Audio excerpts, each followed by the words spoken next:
कायद मुस्लिम league नून नवाज शरीफ ने दावा किया है कि चेयरमैन पीटीआई को लाने वाले कमर जावेद बाजवा और फैज हमीद थे अरबों रुपए चोरी के मुलजिम को आज भी बचाने की कोशिश की जा रही है। सब जानते हैं कि इस शख्स ने मुल्क को तबाह किया। लंदन में मीडिया से गुफ्तगू करते हुए नवाज शरीफ का कहना था कि लीग की हुकूमत के खिलाफ साजिशों की गवाही इदारे के अंदर से ही आ रही है।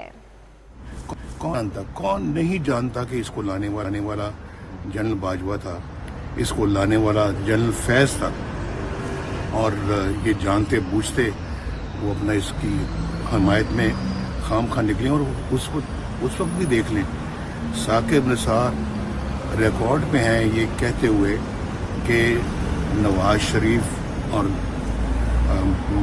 मरियम नवाज को हमने जेल में डालना है, बाहर नहीं आने देना, और हमने इमरान खान को लाना है। और साथ ये भी कहा कि उन लोगों का फैसला है। वो लोग कौन थे? जनरल बाजवा और जनरल फैज।